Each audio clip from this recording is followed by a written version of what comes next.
फौज कौन होती है इलेक्शन ठीक या ना ठीक करवाने वाली? अच्छा, कमिश्नर साहब ने जो बोला है कि धांधली का मैं हिस्सा बना हूँ, जी हाँ। ये अभी तक किसी को समझ नहीं आ रही कि एक कमिश्नर का धांधली के साथ क्या रोल है, इलेक्शन के साथ क्या इतना गहरा ताल्लुक है कि वो धांधली ही करवा रहे हैं। इतना बड़ा बयान दिया उन्होंने कहा कि मैं खुदकुशी करने लगा था, और जी खुदकुशी हाँ। जो है वो तो बंदा जो है उसी सूरत में कर पाता है कि या करता सोचता है, या तो फिर उसके हालात बहुत ज़्यादा ख़राब हों, वो जी हाँ। सर्वाइव ना कर रहा हो, जी हाँ। या फिर उसके सामने एक ऐसी कंडीशन आ गई हो जिसको वो फेस नहीं कर पा रहा। तो क्या ये इतनी बड़ी सिचुएशन थी जो फेस नहीं थे कर पा रहे? आप क्या समझती हैं कि कमिश्नर साहब को किसी एक ख़ास पार्टी की तरफ से प्रेशराइज़ तो नहीं किया गया कि आपने ये स्टेटमेंट देनी है? अस्सलाम वालेकुम नाज़रीन, मैं हूं आपका अपना दोस्त मलिक नुमान। नाज़रीन, आज हमारे साथ सहर नदीम साहिबा मौजूद हैं। ये राइटर भी हैं, बिज़नेस वूमेन भी हैं, एंटरप्रेन्योर भी हैं, और इसके साथ साथ जर्नलिस्ट भी हैं, और एक अच्छी तज्ज़ियाकार भी हैं। आइए इनसे गुफ्तगू करते हैं। कमिश्नर रावलपिंडी ने जो अचानक प्रेस कॉन्फ्रेंस की और बड़े-बड़े इंकशाफात कर दिए। जी अस्सलाम वालेकुम। जी, अस्सलाम वालेकुम। क्या हाल है, ठीक है? जी हाँ, बिल्कुल। सबसे पहले बताएं कि कमिश्नर रावलपिंडी लियाकत अली चट्ठा साहब कौन हैं, कहाँ से आए हैं, और उनका इतना नाम जो है ना पूरे पाकिस्तान में आजकल गूंज रहा है। बिल्कुल, मैं अपने जायज़े के मुताबिक कुछ बात करना चाहूँगी कि हमारे मुल्क की ये शदीद बदनसीबियों में एक और बदनसीबी शामिल हो गई है कि इलेक्शन किसी न किसी तरह अपने तरीक़ाकार से अंजाम पा गए हैं, जो कि एक तारीख़ के ऊपर स्याह धब्बे की तरह अपना निशान दे गए हैं। दूसरी चीज़ ये है कि धांधलियाँ भी अपने-अपने तरीके से अंजाम पा चुकी, और मुल्क आज देखें किस हालत में, और हर किस्म के महंगाई के, मुआशी, इक़्तिसादी, स्टूडेंट्स हमारे जो हैं वो कितने ज़हनी इंतशार का शिकार हो चुके हैं। महंगाई हर लम्हा बढ़ रही है, तो हर चीज़ डिस्टर्ब है। तालीमी डिग्रियाँ फ़ायदा नहीं दे रही, बेरोज़गारी दिन ब दिन बढ़ रही है, आबादी दिन ब दिन बढ़ रही है, खाने पीने की खुर्दोनोश की अशिया आवाम को मुयस्सर नहीं आ रही। तो इस हालत में इलेक्शंस हमें एक और दाग दे गए हैं, और इस मुसीबत की घड़ी में कमी रहती थी लियाकत अली चट्ठा साहब के इस बयान की। इनके बारे में मैं कुछ माजी के बारे में रिसर्च अपनी पेश करती हूँ कि ये फैसलाबाद डिवीज़न में भी काम करते रहे हैं, और इन्होंने मुख्तलिफ ओहदों पर काम किया, और पंजाब हुकूमत से इनके देरीना ताल्लुकात रहे, शहबाज शरीफ की टीम से ताल्लुकात रहे। उसके अलावा इन्होंने डिप्टी कमिश्नर के ओहदे पर भी काम किया इससे पहले, और अब बहुत से अरसे से अपना कमिश्नर के तौर पर लोहा मनवा रहे थे। तो जब भी इन्होंने वर्क किया, अपने आप को मनवाया, और एज ए कमिश्नर इनके काम में लोगों ने कोई कजी नहीं पाई। हैरत की बात ये है। इसके अलावा इनकी कारकर्दगी ये है कि रावलपिंडी डिवीज़न में इन्होंने जिम खाना बनवाया, मज़दूरों के सेंटर बनाए, फिर मंशियात के जो आदी लोग हैं उनकी बहाली के लिए मरकज़ तामीर करवाए, मुसाफिर खाने बनवाए, रिंग रोड बनवाए, लारी अड्डे बनवाए। तो इस तरह इनकी बेशुमार जो हैं वो खिदमात है लोगों के लिए। होली फैमिली हॉस्पिटल का ज़रूर मैं जिक्र करूँगी, रावलपिंडी में इन्होंने तामीर करवाया। और वेरी गुड। अपनी सीट पर रहते हुए जनाब अली ने 14 से 16 घंटे डेली आवाम के लिए काम किया, जो कि हम इसको फरामोश नहीं कर सकते। तो वर्किंग के हिसाब से एक इनका अच्छा मेयार हमेशा रहा है। जी। तो क्या ज़रूरत पेश आई इनको इलेक्शंस के 10 दिन बाद उन्होंने धांधली का इंकशाफ कर दिया कि हम जी उसका हाँ। हिस्सा बने, और धांधली के अंदर कमिश्नर का क्या हाथ होता है, उनका क्या काम होता है जी हाँ। इलेक्शंस के अंदर? बिल्कुल, मैं कुछ वजाहत करूँगी। पहले हम इनकी स्टेटमेंट को सुनते हैं कि उन्होंने क्या कहा। तो उसमें आपको आइडिया होगा कि हमारी परेशानी की वजह क्या जी। है। कि एक कमिश्नर लेवल के आदमी का बयान सुने कि फ़ौज ने इलेक्शन ठीक करवाए हैं। तो आप पहली बात ये देखें कि फ़ौज हमारा एक मोहतरम इदारा है, हमें इसके बारे में डिस्कस करने की ज़रूरत ही पेश नहीं आनी चाहिए। पहली बात है कि फ़ौज ने इलेक्शन करवाए या नहीं करवाए, इसका कोई ताल्लुक फ़ौज का नहीं है इलेक्शंस के साथ। ये हमारे मुल्क का एक अपना तरीक़ाकार है, हर मुल्क का होता है, जिसमें फ़ौज का कोई ताल्लुक नहीं है इलेक्शन से। तो हमें ज़िक्र करने की ज़रूरत ही नहीं होनी चाहिए कि फ़ौज ने इलेक्शंस ठीक करवाए। फ़ौज कौन होती है इलेक्शन ठीक या ना ठीक करवाने वाली? अब देखें कि कैसा फ्लॉ है स्टेटमेंट में। फिर उन्होंने कहा कि फॉर्म 45 ठीक है, इलेक्शन दोबारा करवाने की ज़रूरत नहीं है, और मतलब कमिश्नर हो कि हम कह रहे हैं कि इलेक्शन दोबारा करवाएंगे या नहीं। ये इलेक्शंस के नताइज अभी तो बाकायदा हमने उसको पुख्ता ही नहीं किया, तो हम कैसे कह सकते हैं कि दोबारा इलेक्शन करवाएंगे या नहीं करवाएंगे? अभी नताइज प्रॉपरली बरामद ही नहीं हुए, तो हम बीच में पहले कह रहे हैं कि हम इलेक्शंस दोबारा नहीं करवाएंगे। अब मतलब जो चीज़ें करानी है या नहीं करानी वो खुद ही कहते जा रहे हैं कि नहीं करवाए। उसके अलावा उन्होंने कहा कि रावलपिंडी डिवीजन में उन्होंने धांधली करवाई, अपने मातहतों से उन्होंने गलत काम करवाए, ठप्पे लगवाए और 70-70 हज़ार की लीड से जो लोग जीत रहे थे उन्हें हरवाया। अगर पहली बात तो ये कि अभी हारे जीते का पता ही नहीं चला, अगर उन्हें हरवाया तो जनाब अली आपसे मेरा सवाल है कि अली चट्टा साहब फिर जीता कौन? आपने उन्हें हरवाया तो जीता अभी तक कौन है? दूसरी बात यह है कि जो हारे हैं या जीते उनमें से कभी अभी किसी ने क्लेम ही नहीं किया रावलपिंडी डिवीजन में से कि 70-70 हज़ार की लीड उन्हें मिली या नहीं मिली। तो एक बेरब सी स्टेटमेंट्स दे रहे हैं। फिर उन्होंने कहा कि मैं सुकून की मौत मरना चाहता हूँ, 1971 की तस्वीर दोबारा नहीं देखना चाहता और रावलपिंडी के कचहरी चौक में मुझे सजाए मौत देनी चाहिए। तो अली चट्टा साहब, आप बहुत पढ़े लिखे लोग हैं, हम बड़े आम से लोग हैं। मैं आपसे सवाल करती हूँ और दस्तबस्ता मैं बड़े अदब से एहतराम से सवाल अपना पूछना चाहती हूँ ताकि अवाम का जहन क्लियर हो और हमारे बच्चे भी, ये आज यूथ हमारे साथ मौजूद है, मीडिया मौजूद है, ये भी समझे कि ऐसी शिक आयन में कौन सी है जिसके तहत एक आदमी 10 दिन के बाद सोया हुआ उठे और उठ के कहे मुझे कचहरी चौक में लटका दिया जाए। तो क्या कोई शिक ऐसी मौजूद है कि अभी हम आपको कह दें कि हमें कचहरी चौक में लटका दिया जाए तो आयन उस पर पूरा उतर जाए? कोई ऐसी शिक कहीं लिखी हुई है? आप बहुत पढ़े लिखे आदमी, आप बताइएगा ज़रूर, ताकि हमारे जहन में बात क्लियर हो कि जो आप बात कर रहे हैं ये हमें सुनने वाली भी है या नहीं, जिस पर आपने पूरे पाकिस्तान की तारीख को हिला दिया जनाब अली। तो आपके सवालों का रब्त और आपके जवाबों का रब्त आपस में ही नहीं है। अच्छा, ये जो रावलपिंडी डिवीजन है ये कितनी बड़ी है? इसमें कौन कौन से इलाके शामिल हैं? जी हाँ, बिल्कुल, इसके बारे में मैं आपको एलेबोरेट करती हूँ कि रावलपिंडी डिवीजन एक खासी बड़ी डिवीजन है। इसमें आपके जेहलम, अटक, चकवाल, तल्लागंग और मरी और इसके गिरदोनवा के काफ़ी इलाके शामिल हैं। तो ये एक बाकायदा बड़ी डिवीजन है जिसके बारे में हम एक बात कर रहे हैं। और कौमी असम्बली के इसमें जनाब अली 13 हल्के और पंजाब असम्बली के 26 हल्के शामिल हैं जिस डिवीजन के बारे में हम बात कर रहे हैं और जहाँ से ये लियाकत अली चट्टा साहब ने ये मुख्तलिफ किस्म के बयान दिए हैं। अच्छा, इन्होंने धांधली के लिए कौन सी शख्सियात को हदफ बनाया है? क्योंकि उन्होंने ख़ास नाम तो लिया नहीं किसी पार्टी का या किसी का कि इनको जितवाया और इनको हरवाया है। अच्छा, इनकी गोलमोल सी स्टेटमेंट है। पहले इन्होंने कहा है कि मैंने सब कुछ खुद करवाया और मैं फ्रंट पर मैं ही था। तो जब हम खुद भी कोई काम कराते हैं तो हम इतना क्लियरली नहीं कहते क्योंकि और भी लोग इन्वॉल्व होते हैं। तो इन्होंने कहा कि मैं ही शामिल था और मुझे सज़ा दी जाए और मैं इस्तीफ़ा देना चाहता हूँ। तो इन्होंने बेसिकली चीफ जस्टिस साहब को और चीफ इलेक्शन कमिश्नर पे इल्ज़ाम लगाया है डायरेक्टली कि उन्होंने धांधली करवाई। तो जनाब अली ज़रा एक पॉइंट क्लियर कीजिए कि चीफ जस्टिस साहब का इलेक्शन से कोई ताल्लुक़ बनता है तो ज़रूर हमें बताइए, और जहाँ पे भी कहीं इस वक्त आप मौजूद हैं वहाँ से ये सवाल का जवाब आप कम से कम मेरे लिए दीजिए कि हम ये जान सकें कि चीफ जस्टिस का क्या ताल्लुक़ है जिन पर आप इल्ज़ाम लगा रहे हैं, और फ़ौज का ताल्लुक़ इलेक्शन से क्या है और क्या होना चाहिए, ये भी बताइए। हमारे पाकिस्तान में शुरू से ही ऐसा होता चला है कि जब भी किसी की आंख खुलती है या कोई तलख हकीकत बयान करता है, जैसे अभी कुछ दिन पहले कांस्टेबल शाहिद जट साहब ने जी हाँ गालियाँ दी और उनको ऊपर स्टेटमेंट दिया गया कि ये तो पागल है, मेंटल है, और ऑन ड्यूटी था वो। हालांकि ऑन ड्यूटी कोई मेंटल तो हो नहीं सकता, कोई पागल को तो ऑन ड्यूटी रखेंगे नहीं। और इसी तरह लियाकत अली चट्टा साहब ने जब स्टेटमेंट दी है तो उनको भी पागल करार दिया जा रहा है, कहा जा रहा है कि ये मेंटली डिस्टर्ब है। तो क्या लगता है आपको, ये वाकई मेंटली डिस्टर्ब थे जो इतने बड़े ओहदे के ऊपर? पहली बात तो ये है कि इतनी बड़े लेवल पर तो बहुत दूर की बात है। जब हम लोगों ने सारी ज़िंदगी मुलाजमतें की और मेरा ख़ास तजुर्बा है, मैंने हर किस्म की मुलाजमत की है।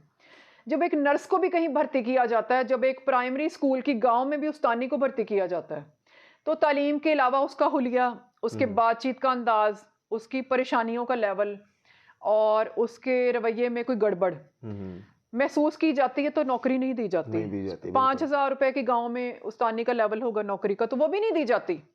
ये हम बात कर रहे हैं जनाब अली, हमारी एक रावलपिंडी डिवीजन है, बड़ी डिवीजन मुल्क की, जिसका जवाबदेह कमिश्नर, और वो और शहरों में भी ये कमिश्नरी और डिप्टी कमिश्नरी कर चुके हैं। तो मैं नहीं समझती कि इस लेवल पर कोई जहनी आदमी काम कर सकता है या एलिजिबल हो सकता है इन सीटों पर बैठने का। तीसरी चीज़ ये कि जो मैंने अभी आपको बताया कि उन्होंने रिंग रोड बनाए, डैम बनाए, सरकार उन्होंने डैम बनाए, उन्होंने होली फैमिली अस्पताल बनाया, तो क्या ये एक जहनी आदमी ऐसी काबिलियत रखता है कि वो मंशियात के इलाज के इदारे भी बनवा दे, वो मजदूरों की बहाली के इदारे बनवा दे? हो ही नहीं सकता। हाँ, राना सनाउल्लाह साहब ने एक प्रेस कॉन्फ्रेंस में कहा है कि ज़हनी तौर पर खिसके हुए लगते हैं। उसकी वजह ये कि एक तो राना साहब का बात करने का ज़रा खुला सा अंदाज है, तो उन्होंने डायरेक्टली उस बात को कह दिया कि जो हम नपातुला कहेंगे, तो खिसके हुए तो नहीं है, लेकिन मैं समझती हूँ कि उनकी स्टेटमेंट में रब्त मौजूद नहीं है और एक ख़ास किस्म की कन्फ्यूजन नज़र आ रही है जो कि अल्फाज का तालमेल नहीं बना रही। तो खिसका हुआ तो कोई भी नहीं कहेगा, क्योंकि अभी आप थोड़े दिन पहले मीडिया पर चेक करें, इनके बेटे की शादी हुई चट्ठा साहब की, तो वहाँ मुल्क की आला से आला कुर्सी पर बैठने वाले अफसरान की मौजूदगी बाकायदा पाई गई। तो ऐसे लोग ज़हनी लोगों से तो ताल्लुक़ बनाते नहीं, और इनकी दोस्तियाँ भी लियाकत साहब की इसी लेवल के लोगों से थीं, तो ज़हनी खिसके हुए की बात नहीं है। इस वक्त ये है कि वो एक कन्फ्यूजन का शिकार है। आप क्या समझती हैं कि कमिश्नर साहब को किसी एक ख़ास पार्टी की तरफ से प्रेशराइज तो नहीं किया गया कि आपने ये स्टेटमेंट देनी है?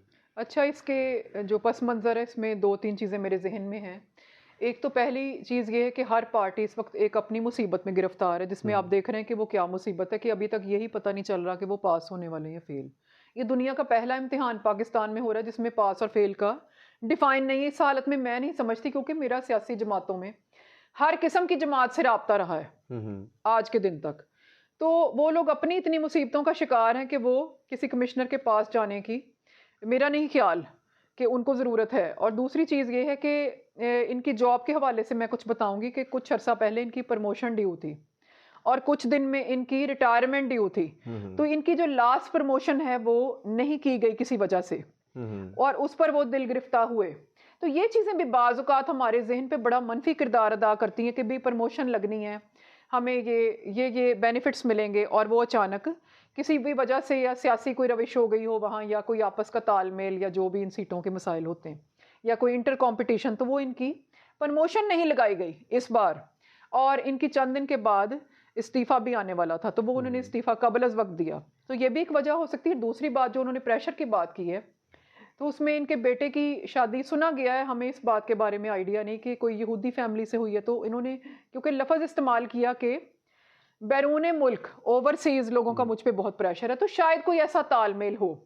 तो सियासी जमातों में आप देखें कि इस वक्त अपनी एक सरासीमगी फैली हुई है जो कि देखने से ताल्लुक़ रखती है। हर सियासी लीडर इस वक्त जनाब अली अपनी सीट पर बेहद परेशान है और एक अजीब किस्म के तलातुम का शिकार है। आप देखें कि जो जीते हुए हैं उनके लिए कुछ आसान है क्या करना?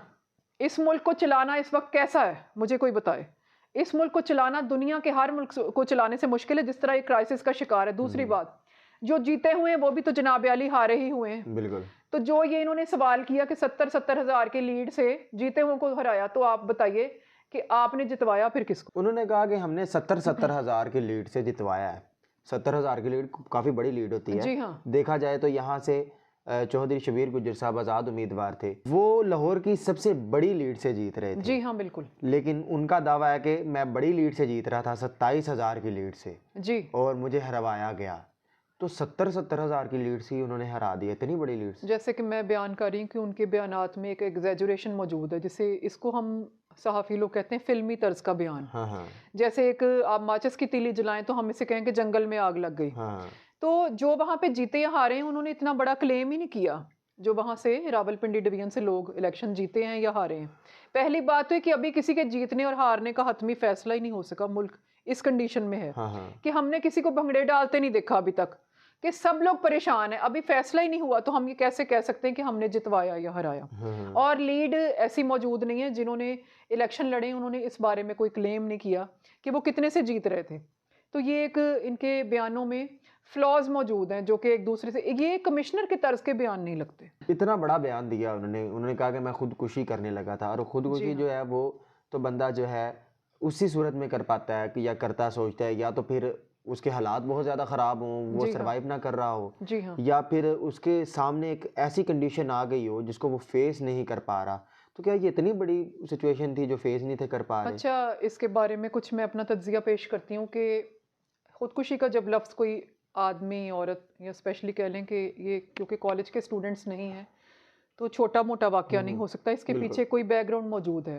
पहली चीज़ तो ये कि जो खुदकुशी का लोग सोचते हैं हालात की तंगी से, वो खुदकुशी कर लेते हैं, और वो हम जैसे अवाम में से होते हैं जो रोटी ना होने पे और कपड़ा ना होने पे खुदकुशी करते हैं। ऐसे लोग खुदकुशी नहीं करते। कमिश्नर का ये जेब नहीं देता कि वो खुदकुशी करेगा रोटी ना होने पे या बिल ना दे जाने पे। तो उन्होंने कहा कि मैं खुदकुशी करना चाहता था।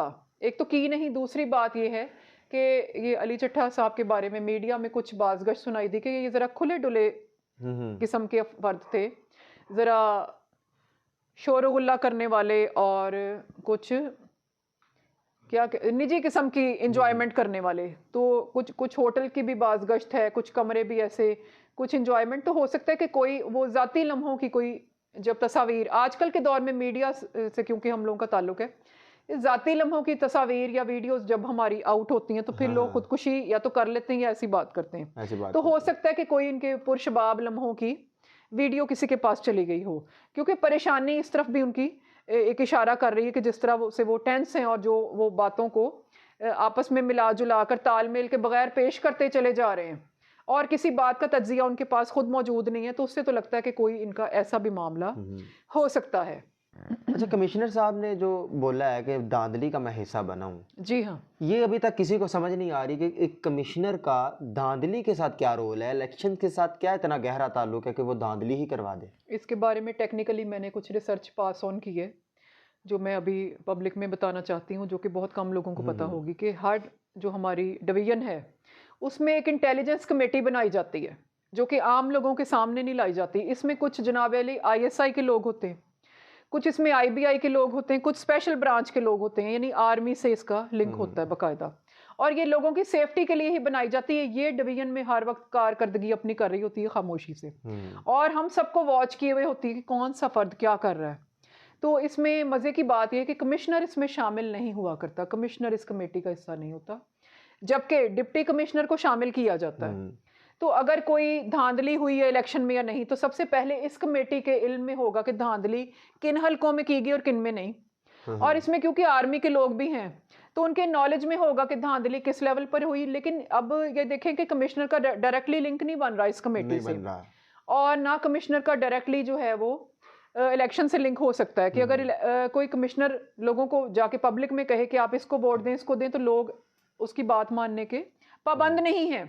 तो बताने का मकसद ये किस्सा मुख्तसर ये है कि जो डिप्टी कमिश्नर शामिल है उसके थ्रू इन तक इंफॉर्मेशन तो गई होगी, लेकिन कमिश्नर इस कमेटी का हिस्सा नहीं हुआ करता, जिसकी बात मैं कर रही हूँ। अच्छा, इनके ये बयानात के बाद, इस इंकशाफात के बाद क्या लगता है आपको इलेक्शंस के नतीजे में कोई फ़र्क पड़ेगा?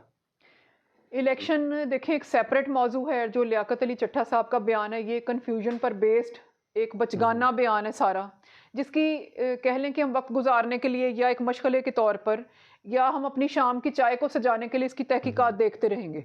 लेकिन इसका ताल्लुक इलेक्शन से नहीं। इलेक्शन तो एक अपने तौर पर हमारे मुल्क में डिस्टर्ब हो चुके हैं। ये एक इनकी अपनी कुछ चल रहा है, इनकी पर्सनैलिटी के अंदर का एक शदीद डिस्टर्बेंस का बहरान चल रहा है मेरे हिसाब से, जिसको उन्होंने इलेक्शन के साथ अटैच कर दिया है।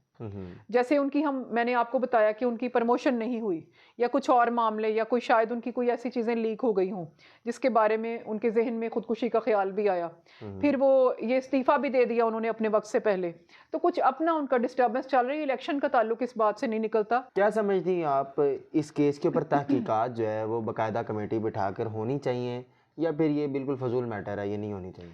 जैसा कि अभी आज तक की मालूमात मेरी ये है कि वो मुल्क छोड़कर फ़रार हो चुके हैं, जैसा कि इस तरह के लोग किया करते हैं। अपने डिप्रेशन में वो भागते चले जा रहे बगटुट, और वहाँ से भी वो मुख्तलिफ लोगों के ख़िलाफ़ बयान दिए चले जा रहे हैं। वो इस तरह के मिक्स ही बयान है कि आर्मी ने ये किया और चीफ जस्टिस ने ये किया। तो वो अपनी एक डिप्रेशन की रो में बहते चले जा रहे हैं, और तहकीकात ज़रूर होनी चाहिए कि अगर इतनी जिम्मेदारी की सीट पर, देखें सारी अवाम की नज़रें कमिश्नर पर हैं या डिप्टी कमिश्नर पर है, तो ये तो हमारे रहनुमा लोग हैं, सब लोग इससे क्या सीखेंगे। तो तहकीकात होनी चाहिए लाजमी, ताकि इसका नतीजा निकले। लेकिन आप यकीन करें कि ऐसे सवालों का, ऐसे जवाबों का कोई नतीजा हुआ नहीं करता मेरी राय के मुताबिक। दूसरी चीज़ ये है कि जो लोग, ये हुकाम बाला से मेरी इल्तिजा है कि जिन लोगों को आप इस सीट पर बिठाते हैं, कम से कम उनका जाविया तो चेक करें कि वो किस तरह के लोगों में उठते हैं, कहाँ बैठते हैं, किन से उनकी मुलाकातें रहीं, और उनके डिप्रेशन के फेज़ किस वजह से चल रहे थे। कि अगर उनके कोई घरेलू डिप्रेशन चल रहे हैं, तो कम से कम वो कौमी मामलात के साथ तो अटैच ना करें कि आपका बयान आना चाहिए था किसी का इसकी तरदीद के लिए कि वो अपनी किसी ज़ाती वजह से डिप्रेशन में है। उन्होंने अपने मामलात को इलेक्शन के साथ जोड़ दिया बड़े हैरत अंगेज तौर पर, और उन लोगों के साथ जोड़ा है धांधली का सिलसिला जो कि इलेक्शन के जिम्मेदार ही नहीं है। बाकी ये कि कमिश्नर की सीट की भी एक ज़िम्मेदारी होनी चाहिए कि अगर आपके माइंड में कोई तलातुम चल रहा है, तो उतने दिन आप लोगों में ना निकलिए या कुछ भी ऐसे बयानात का सिलसिला ना दागिए। तीसरी चीज़ मेरा एतराज़ ये है कि जनाब आली 10 दिन के बाद आपको ख़्याल आया कि आपका ज़मीर जाग रहा है। तो आप कोई सबूत लेकर पब्लिक में नहीं आए, सबसे ज़रूरी बात कि आपने कुछ पेश नहीं की, कोई दस्तावेज़। एक कमिश्नर या डिप्टी कमिश्नर एक पढ़ा-लिखा इंसान होता है। तो हमारे ही लेवल पर जब बात की जाती है, तो हम उसका रिटन साथ लेकर आते हैं कि जनाब आली हम ये कह रहे हैं, हमारा ये मुद्दा है और ये उसका सबूत है। तो आप सबूत नहीं लेकर आ रहे जनाब आली किसी चीज़ का। तो ये तो अवाम का वक़्त ज़ाया करने वाली बात है और इस बहरान के आलम में आप मुल्क की मुश्किलात में लियाकत अली चट्टा साहब आप खुद इज़ाफ़ा कर रहे हैं। तो ख़्याल कीजिए, इस मुल्क की हालत पर रहम खाइए और इस तरह के बयानात से बाकी भी जो हमारे रहनुमा हैं वो गुरेज़ करें ताकि कौम का म्यार बिल्कुल ही ना डूब जाए। चलें जी, बहुत शुक्रिया आपने इतने टफ़ शेड्यूल के अंदर हमारे लिए टाइम निकाला। आपने इनकी गुफ्तगू सुनी, तफ़सीली गुफ्तगू सुनी, आपने कमेंट सेक्शन में अपनी राय का ज़रूर इज़हार करना है कि आपको इन सारे मामलात में क्या नज़र आता है और क्या होना चाहिए आगे। इसी के साथ अपने दोस्त मलिक नुमान को दीजिए इजाज़त। अल्लाह निगहबान।